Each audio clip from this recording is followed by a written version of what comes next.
Today I'm going to update you on those unique Tangerine Lilly White babies I mentioned in a fairly recent video I made. If you didn't see that video yet, I'll put the link to that in the description below. Make sure you check that out. But I have some Lily White babies I hatched out this year that are by Saffron and out of my female Toasted S'mores. And I wanted to update you on them because I found out something really exciting that leads me to believe that they may end up retaining their unique color into adulthood. So we'll start with Sploot. Sploot was hatched on August 22nd, 2024. It's my first hatchling from this pair. If I end up keeping Sploot, which I definitely will if it ends up keeping its unique coloration, I'll probably end up giving it a better, more official name. Sploot was kind of just a nickname that stuck. The day after it hatched, it was laying down in the Sploot position, as people say. And I sent a Snapchat of it doing that to my boyfriend, and I just labeled it Sploot because of how it was laying. And he was like, "That's a cute name." So the nickname kind of stuck. When Sploot first hatched out, it was super, super orange.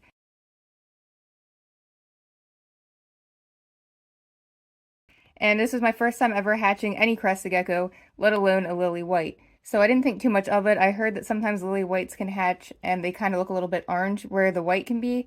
So I didn't think too much of it, but its sibling looked a little bit orange as well. So as they both aged, and they were progressing at the same time, growing at the same time, I noticed that very quickly its clutchmate turned more white where it would traditionally be compared to this one. This one never did. And now, slightly over 3 months later, it still has retained a really, really pretty tangerine color where the white should be. You can see the camera picks it up, but it looks even cooler in real life. And the possibility of working with a Tangerine Lilly White has just really, really sparked my interest. It was a project that I originally did not even have on my radar when I first started to get into breeding Crested Geckos. Not a lot of people work with this gene or this trait yet, whatever you want to call it. But I think it's very underrated because this is so pretty. And think about it, if this is true and it's going to retain this color, this would be a first generation. So it can only get better from here. We can perfect this and make future generations even more tangerine, even more beautiful. So the fact that this one is already so pretty, it just makes me feel like the sky's the limit. And now it makes me want to, build a whole project around this. And what's really neat is it was kind of just random blind luck because their father, Saffron, is a red-based lily white. I've always loved red-based lily whites. Well, the first one I was trying to buy sold within minutes of me making the purchase. So I was really disappointed. And then I came across Saffron, who was my second choice. And I guess you can say it was fate because I ended up with him instead. And if that had not happened, I probably wouldn't be finding myself in this tangerine project. And you might be thinking, well, in your last video, you said you weren't sure if they would keep this color. And that's true. They may not. But I found out some things through some pedigree research that lead me to feel more confident that they will retain this tangerine color. And I'll tell you why in a little bit. But first, let's check out the other little babies. And I'm actually in the process of cleaning the enclosures. You can see there's some leftover food, some poop, dead cricket. I give them live bugs a couple times a week. So I'm going to get this enclosure cleaned out. I will get some better shots of little Sploot here. I'll pull him or her out and show you some more close-ups. Then I'll get its enclosure cleaned out, put the plants back in, put the gecko back in, and I will show you the siblings. Then I'll show you the parents, and I'll go over what I found out about Saffron's pedigree.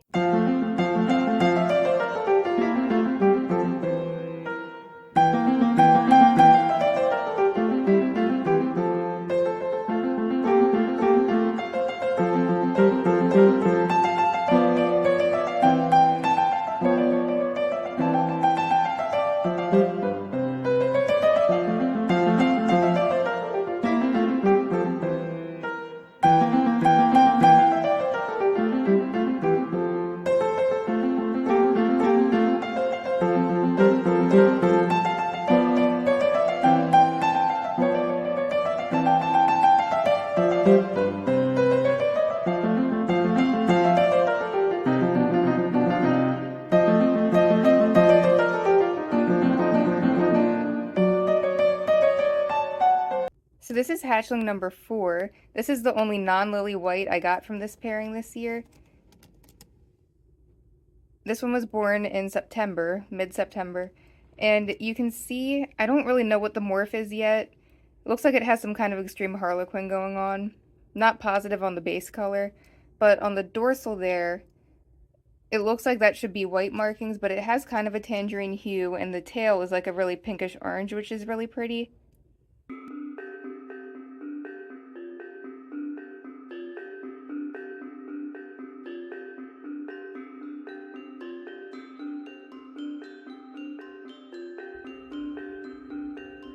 We call this one Flight Risk because when it first hatched, it was extremely spazzy, afraid of everything, and I couldn't even crack the lid to spray the enclosure without it like launching itself around the whole thing, flying all around, acting crazy. But luckily that didn't last too long. For a baby, it's pretty chill now, but the name kind of stuck. Oh, did you see that? It saw a cricket run by. Thought he was gonna get it. But yeah, this one has kind of a little bit of tangerine pigment going on. Oh, there's some shed skin. But yeah, gorgeous, beautiful baby. This one might actually take after the mom. I see some black stripes coming in. Did you get your cricket?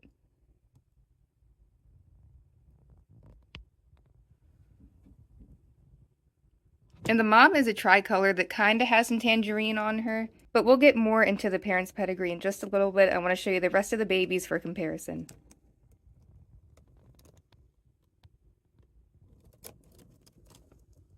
And then this is the clutch mate of the one that I just showed you. This one we call Honey Crisp because it was born September 15th near fall time. This is a lily white, and this is what so far I consider to be a normal looking baby lily white. You can see its back and its sides and its tail are a lot more white, a lot more creamy than Sploot. And unlike its clutch mate, this one has always been chill. This one, it's already looking very pretty, so it could potentially make a really good breeding prospect for someone one day. But even if it doesn't go on to become a breeder for someone, it would make a fantastic pet. This one's personality right off the bat has always been really, really nice. We love Honeycrisp. And then this little one, I'm hoping it'll come out so you can see it better. But this is the clutch mate to Sploot. This one was born September 23rd, a day after Sploot. And this is what I would consider to be a normal lily white. When it first hatched, it had a little bit of an orange tint, but it quickly lost that as it shed a couple times, whereas Sploot did not. This is the one that I actually got hatching partially on camera. I was filming the egg, and then the head came shooting out so fast I was not expecting it. It made me jump, so we call it jump scare. I'll put the video to that in the description below if you want to check it out.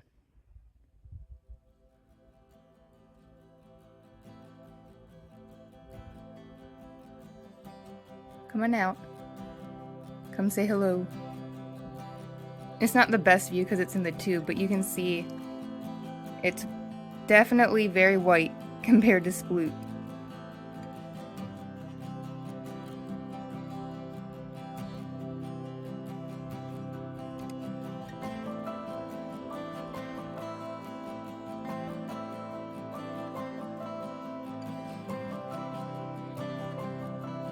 Thank you, jump scare.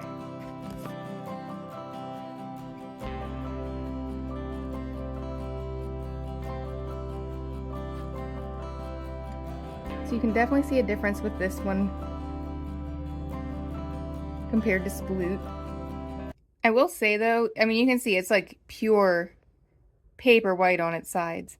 But its dorsal has always had a little bit of a pink tint, which is really, really pretty. Not sure if that's going to stay or not. I wouldn't mind if it did. And like the thing is, even if these babies don't end up retaining their tangerine color, this has still gotten me really excited and inspired me to maybe one day invest in some geckos where I could work with those genetics because it just seems like a really fun project that not a ton of people are really touching on yet. But time will tell with these guys, we'll see. And now I'm going to show you the two youngest babies who both look like they may have the tangerine trait, especially Magic Lantern, the youngest one. Then I'll finish getting these enclosures clean. I'll do that off camera so that way I don't waste your time because we're focusing on the tangerine pedigree in this video. And then I'm going to go over pedigrees with you. Now let's take a look at Magic Lantern, the youngest gecko. It must have walked through its Pangea diet and got some there. And I just cleaned this tank like 2 days ago.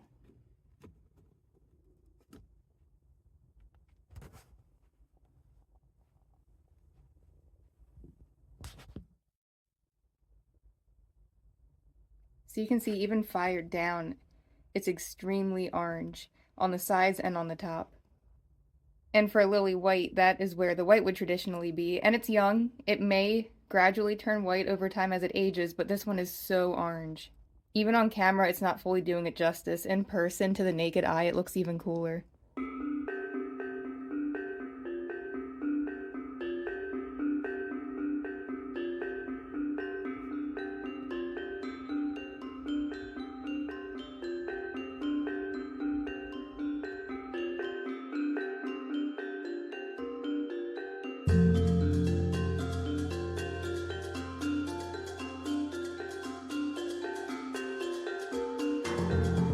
I kind of have a feeling it's going to stay orange, but we shall see. And then here's Atlas. Atlas hatched and looked fairly normal, but after it's shed a couple times, it actually looks kind of orange too. So I'm wondering if this one might also have the tangerine gene.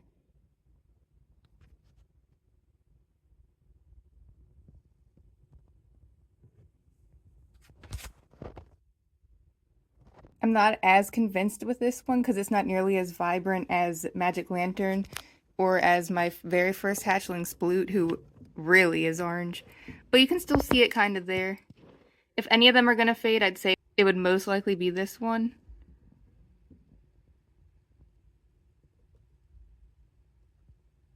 But that's the exciting thing, like, we just don't know. We're going to have to wait and see. The mother of these geckos is Toasted S'mores. I got her from a breeder called Crested Geckos, but he did not produce her himself. He was just reselling her. He got her from a place called the Urban Reptile, which is a huge breeder in Canada. And unfortunately, there's no lineage on her, so I have no idea if she has any tangerine lineage or not. But I'll show you what she looks like.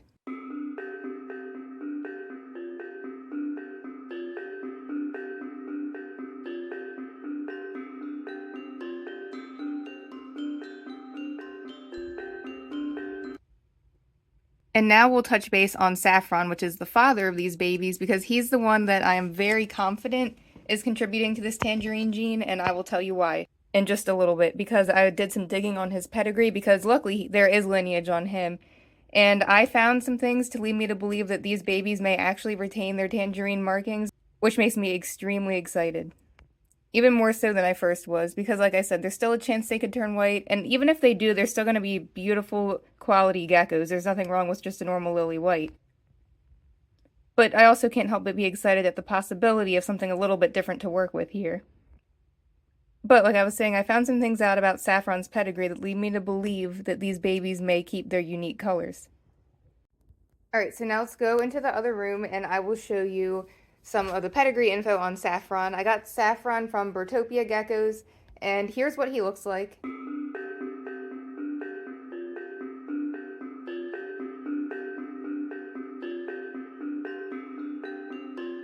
He's a high coverage lily white, and you see he has some of the highlighter gene going on too. That's where he looks a little bit neon yellow on the sides.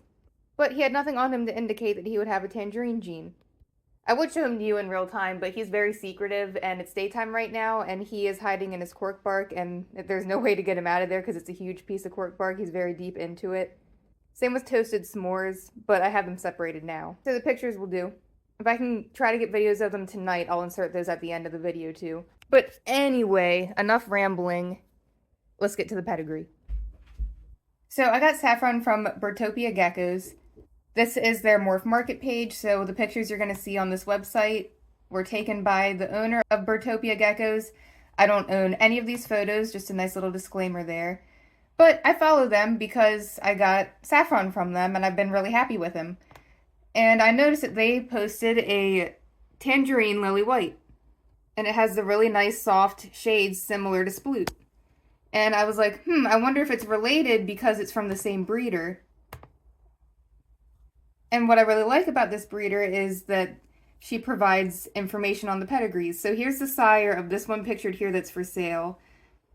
There's Noodle is the father, and then the mother right here is Decadent. So I looked into both of them, and you can see this one is a red-based lily white with some highlighter gene similar to my boy Saffron. And then here, the pedigree of the mother is listed, which is very helpful, especially through my research that I'm trying to do. So you can see the father of this one is Nico and the mother is Hydra. Right away, I recognize that name because I keep track of the lineage of all the ones that I have. And I recognize the name Hydra from Saffron's pedigree. So here's the old sale photo of Saffron when he was a little bit younger when I got him.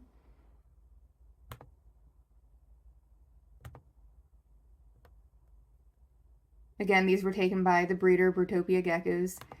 And in his pedigree, his father is named Bud, and the mother, Hot Tamale of Saffron, is by Nico and Hydra. So his mother is actually, I just realized that now with recognizing that name, Saffron's mother, my gecko's mother, is a full sister to the one I just showed you that's the mother of the Tangerine Lilly White that this breeder has for sale currently. So a full sibling. So if you go to Google and type in Hydra and Crested Geckos and search that, you can find out a little bit more about her. So here she is. This is from their Instagram page. You can see super soft scale, and she was produced by AC Reptiles, who is one of the few breeders that really specializes in really high quality tangerines. So there's Hydra. And then you can see she's the mom of Hot Tamale, which is my gecko Saffron's mother. So I'm pretty sure the tangerine traces back to her. So that leads me to believe that the tangerine gene is coming from Saffron's side and that it is an actual true gene that's there. So you can see not too far in the pedigree, there is a very close relation to that Tangerine Lilly White Crested Gecko that Crested Geckos is currently selling right now as of November 2024. And my gecko. And the one she's selling is over a year old and it still has that color. So since they're so closely related to mine, that makes me super excited that mine might keep that same beautiful color too. And I could have a whole project to plan around this now. Now, if that happens, you know, you got to keep in mind that these baby geckos, it's going to take them a while to mature. You got to wait till they're old enough and they weigh enough to start breeding them. So it's not a project I can rush, but that gives me plenty of time to do some more research and really map out a plan and think of some other geckos I could get in the future to pair with them when they're old enough that may help increase that tangerine color for future generations. So I just wanted to share the update with you. I'm super excited about it. I have a bunch of gecko videos on my channel already if you want to check those out. I'm planning on making more. I will definitely keep you guys updated. And if you're into other animals, I have a bunch of chicken videos. I got horse videos. I show off my dog Eva all the time. So make sure you head over to the channel and subscribe, check out the other videos, and stay tuned because I will definitely let you know what goes on with this project and other ones. Oh, and also unrelated, but my leopard gecko, Fuji, got an upgraded, larger tank, so I'm going to be making a video on him soon too, so stay tuned for that.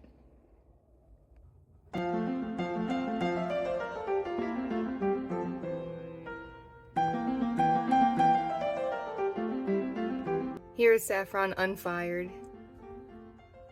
Does not do him justice. So the pictures I put in will have to do. He looks so cute sleeping in his flowers, though. And even unfired, you can see on his sides there the highlighter gene very strong.